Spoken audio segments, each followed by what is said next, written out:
America used to be considered a godly country. It doesn't seem to be that way to me now. And I don't mean to be disrespectful or anything, but it's so many things they're okaying for the wrong reasons. There's not godly reason. People need to really open up the Bible, the Bible, and look in it, and really get it into their heart. And this, the way Reverend Hood is doing this is a comfortable way. It's not forcing anything on people. It's a comfortable way and a loving way for it to continue to move in that direction. The way Reverend Hood presents it, you can understand it, and it makes you want to delve into the Bible even more so that you can see more, because it seems like the program goes off too fast. We need the bread of life. We really do. These days, we need it more than ever. And Reverend Hood's ministry on TV is giving us our bread.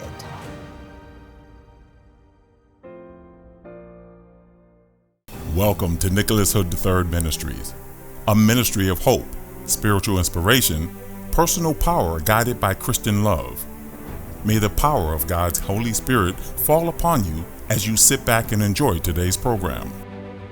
I introduce you now to Pastor Nicholas Hood III. Today I want to talk about friendship. I want you to ask yourself, how many friends do I have? How many real friends do I have? Not your fake friends, not your pretend friends, but your real friends. In the Bible, there's a story in 1 Samuel chapter 18, verse 1, where David is given a speech to Saul. He's talking to Saul, who is the king of Israel, and he wants Saul to know how much he believes in him. He wants Saul to know that he is supporting him. And regardless of what Saul might think, regardless of what others might think, David is on Saul's side. But Saul doesn't believe that.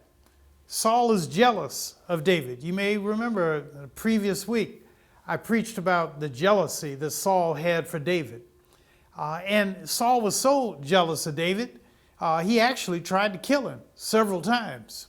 But in this particular chapter, in the 18th chapter, what happens of 1 Samuel is that David makes an impassioned speech to Saul. And he confesses to Saul that he loves him, that he believes in him, that he wants Saul to succeed. But Saul doesn't believe that. And the reason why Saul does not believe David is because Saul has heard women singing. Saul has killed his thousands, but David has killed his tens of thousands. And so Saul really doesn't trust David.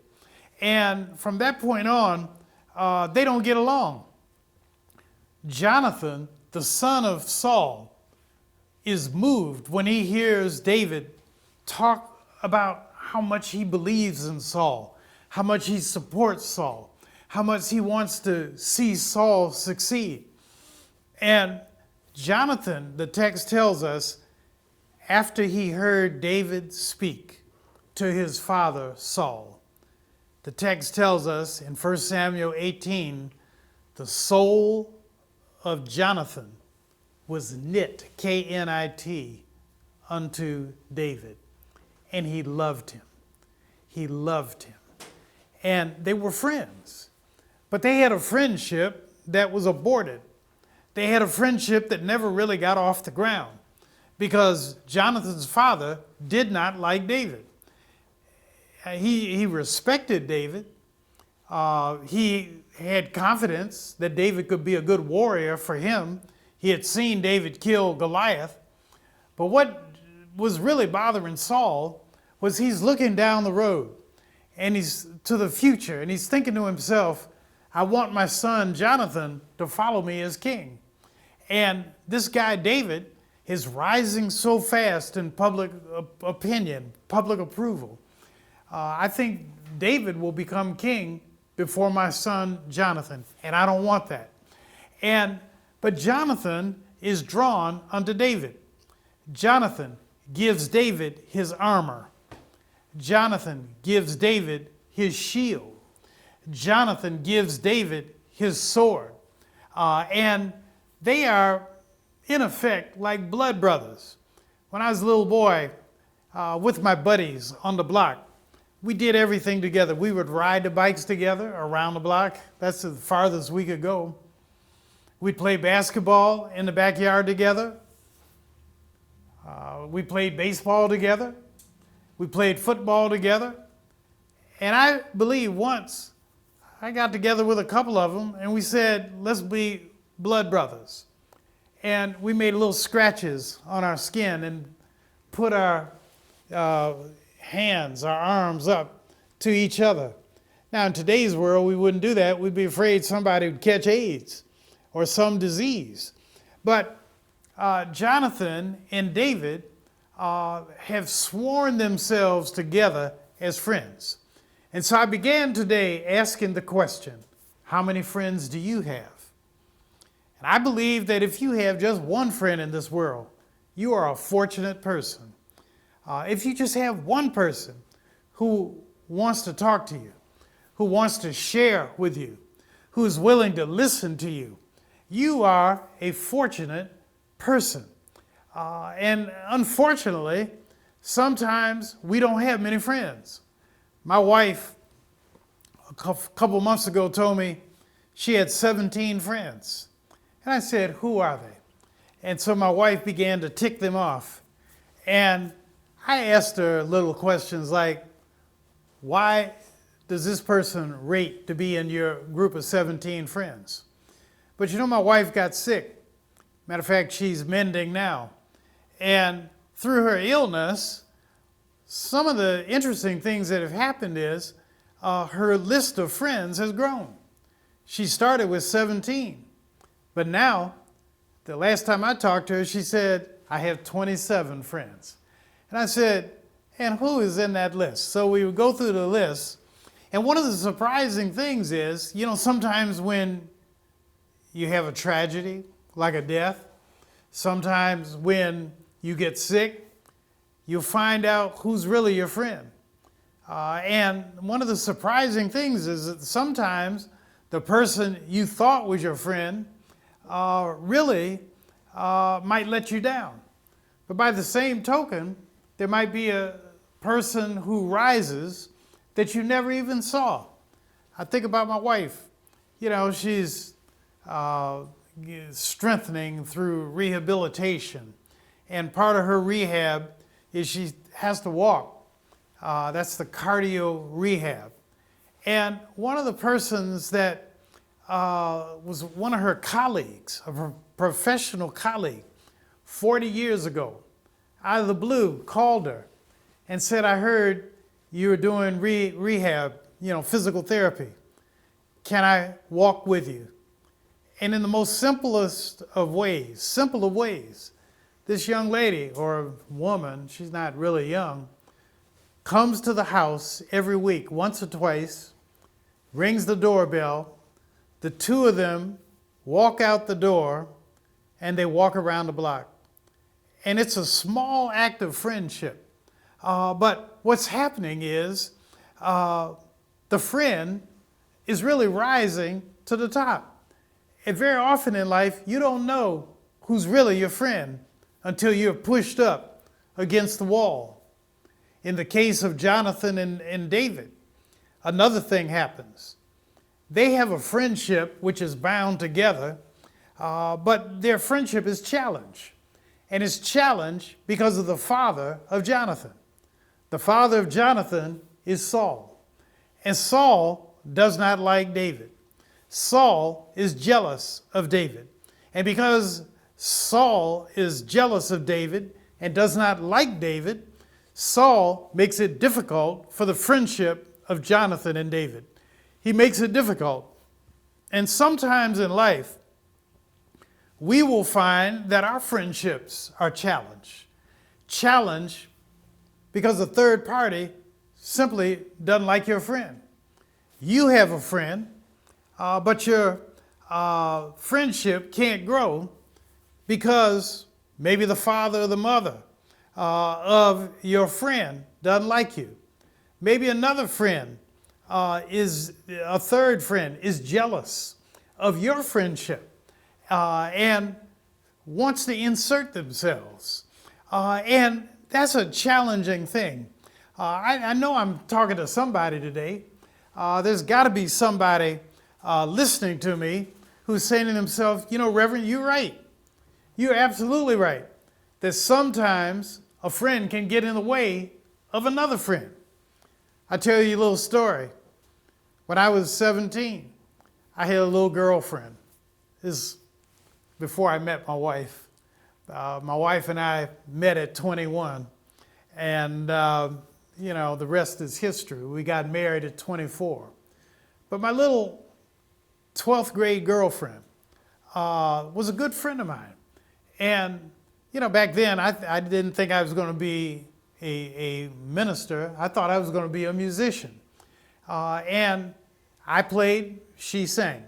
We got along very well. But my mother was really fixated on this relationship. And my mother was always having something to say. And, you know, it was kind of awkward at times. You know, but, and matter of fact, it got to the point where my mother and I had a contentious relationship. At one point, after graduating from high school, I decided to take a walk to run away from home. About 11 o'clock at night. By around 11:30, I had walked halfway to my little girlfriend's house, and I was rehearsing a speech that I was going to give to her grandmother. She lived with her grandmother and grandfather. And I was going to tell them, you know, why I wanted them to take me in. But then I stood on the corner. I don't know how many people looking at this. You know, I know there are people all around the country who are looking at this, may not be familiar with Detroit. But I was on the corner of Dexter and Chicago Boulevard and trying to figure out whether or not I could make it to the grandparents' house of my girlfriend. And some guys pulled up at a big red deuce and a quarter, and, you know, they propositioned me. And at that point, and at that moment, I turned around and I started running home. And I felt like I was in hell. I said, you know, I don't want to be at home because my mother's getting on my nerves. I can't stand on the corner because these guys might hurt me. And I said, I think that night I could have qualified for the U.S. Olympic track team. I just ran all the way home. And I felt like I was in hell. But many years later, to bring this story to a close, before my mother died, I asked her, I said, Mom, why were you so hard on my high school girlfriend? And my mother said, actually, I liked her. She said, I didn't have any problem with her. And I said, Mom, you could have fooled me. And I said, well, what was the problem? My mother said, just one thing. I said, what's that? She said, I was afraid the two of you were going to get married. And then it clicked. Because guess what? My mother was 19 when she got married. My father was 27. My mother, I think in retrospect, felt like maybe she got married too soon. And so she was projecting that on me. And, you know, I just felt so bad about that because I said, you know, my mother represented a third party in a two-person relationship. And sometimes, I bet you there's somebody looking at this who has gotten caught up in a situation like that, where you have a perfectly nice friendship, but somebody else gets in the way. You know, in my case, it was a mother. In your case, it might be a father. In another case, it might be another friend. But I'm going to tell you something. There's a friend who won't quit. There's a friend who won't get jealous. There's a friend out there, unlike your earthly friend. There's a friend who doesn't get tired, and that friend is Jesus. And I'm so glad you're looking at the program right now, because that's why I'm preaching to you today, to encourage you to build a relationship with Jesus Christ, a friend who will be with you to the end, a friend who won't quit, a friend who will lift you up, a friend who won't get jealous. Stick around, my friends, and I'm going to talk to you a little bit more about friendship. Pick up the phone, call a friend, tell them Nick Hood's on the line, and he's talking about friendship. Stick around. This is a new ministry which is just starting. Reverend Hood needs your help in sharing the good news of Jesus Christ and his power throughout the world. If you would be so kind as to send a donation to Nicholas Hood III Ministries of any amount, Reverend Hood will send you a free complimentary copy of his book of original personal prayers and beautiful photographs entitled The Test, The Strength, The Endurance, and The Way Out. We appreciate your support, and in this way, you can partner with Reverend Hood in sharing the good news of Jesus throughout the world. Please make your check out to Nicholas Hood III Ministries and mail it to 4535 Chrysler Drive, Detroit, Michigan, 48201. Thank you for sticking with us today and for this segment of the program on friendship.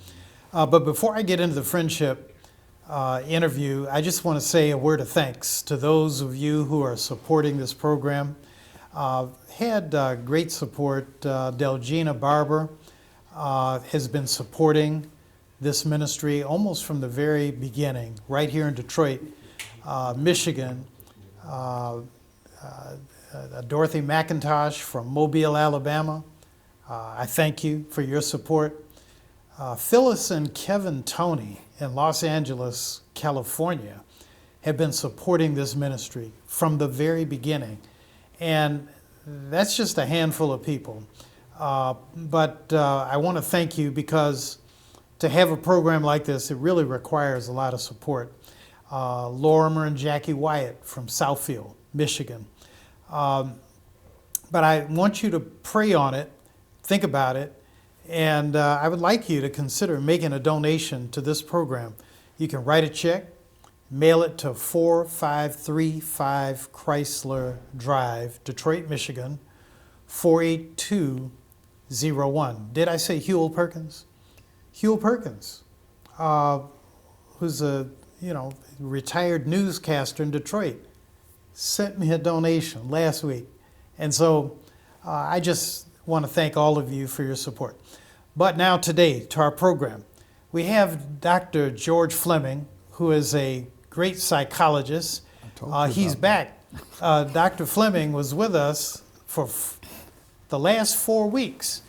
And we talked about David and Goliath, and then the aftermath of the David and Goliath story, where David becomes a national hero in defeating Goliath, but then King Saul becomes jealous of David because he hears women singing, Saul has killed his thousands, but David has killed his tens of thousands.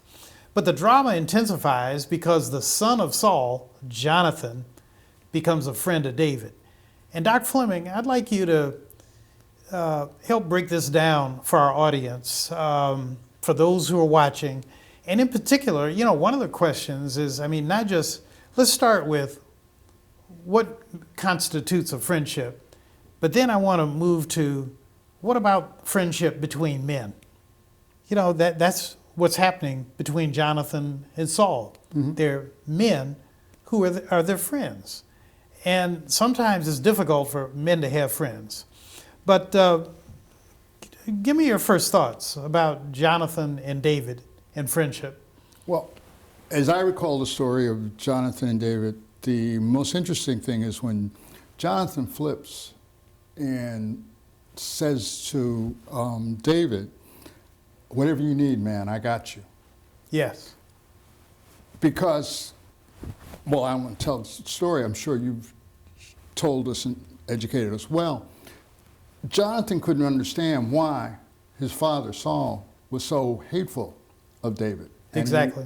And because he thought David was cool, and he, of course, was admirable, admired David. But the basis of their friendship is like the basis of all friendships. You got to put in work. To be a friend, you got to put in work. Now, what is that work? People stay together no matter what, as long as they satisfy each other's needs. What does your friend need? But the basis of that need is, in my opinion, has building blocks of, number one, loyalty, trust, a kindness, commitment, and empathy. Your friend needs to know you've got their back. Men and women's friendships are different. A lot of it is developmental because of what goes on. But what we find in research is that around 5 years old, before 5 years old, boys and girls play together in general, whatever play is. But then around then, boys start to get aggressive, more physical in the aspect which is the foundation of male friendships. And girls say, I don't want all of that. I'm not going to fight or, bump or whatever to maintain something when I want something. Female friendships are more conversational and intense in emotional experiences of sharing of what women do.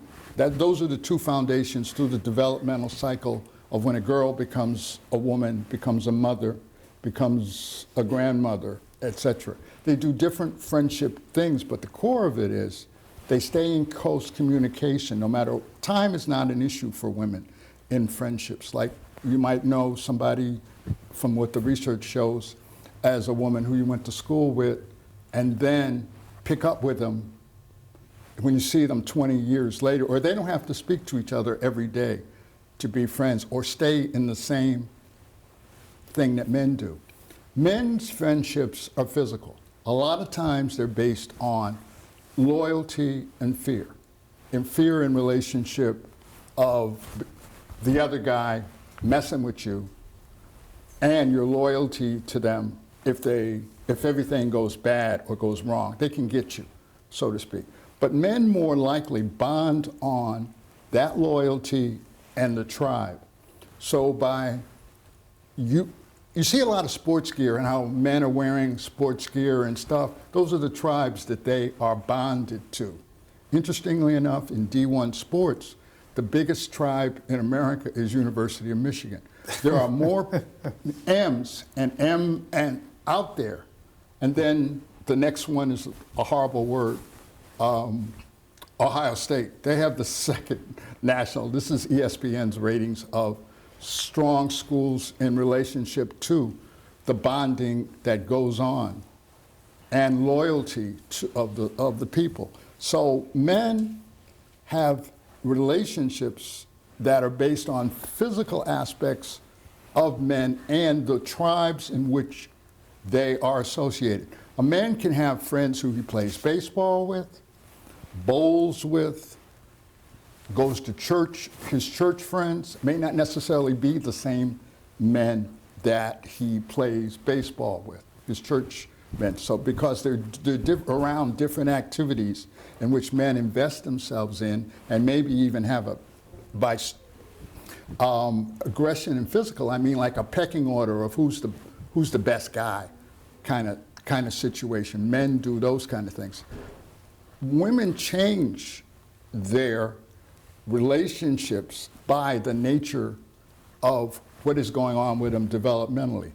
They do not have the same relationships with men, even though they grow up as, when they bounce out of that, research shows, physical aspect and reject it, when they go into their issues of their bodies start to change, they separate even farther from men in relationship to friendship bonding and come back together when their relationships are, as I understand it, fulfilled as a woman such that they can then possibly become a mother.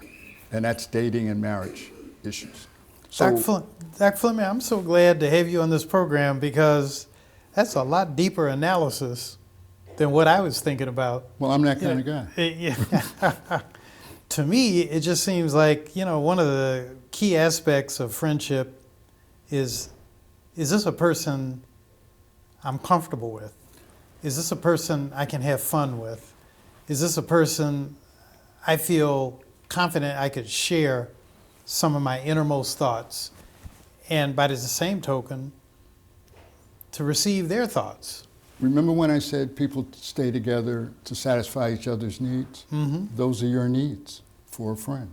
Right. If I don't have those needs, you and I can only go so far into this thing called friendship. Because I'm not into as deep a hug. We could be bromates where we greet each other and hug. You don't hug every man you meet. There's some men you hug and some men you don't. Because that's the need of the person. And that's the fit for your friendship. Like I said, friendships are designed for our comfort on loyalty, trust, empathy, commitment, and kindness. So, Dr. Fleming, you know, we don't have much time left today, but if a person looking at this program, and not just in America, there are people around the world who are looking at this, 195 some nations, is listening to you talk about friendship and what's required in it. Suppose a person feels that their friendships are substandard. What would you suggest? You know, briefly. They stop dealing with those people who are giving them that feeling. If they want to maintain, if they want something different, you got to do something different. That's what change is about, doing something different. If you're not getting what you need to do something else. If you can't do something else, that says a lot about you. Because people with poor self-esteem may want this friend to just come and bring and give them love, money, everything. The only way they're going to be happy is if they find that person. Because that's what they want to satisfy their need, to say in their world, in their mind, they have a friend. Yeah. Dr. Fleming, we're about out of time. I appreciate so much you being with me, and you've given me something to think about friendship. And I hope you'll stick around and come back and be with me next week. I'll try to be here. Yeah. And friends, thank you for watching the show.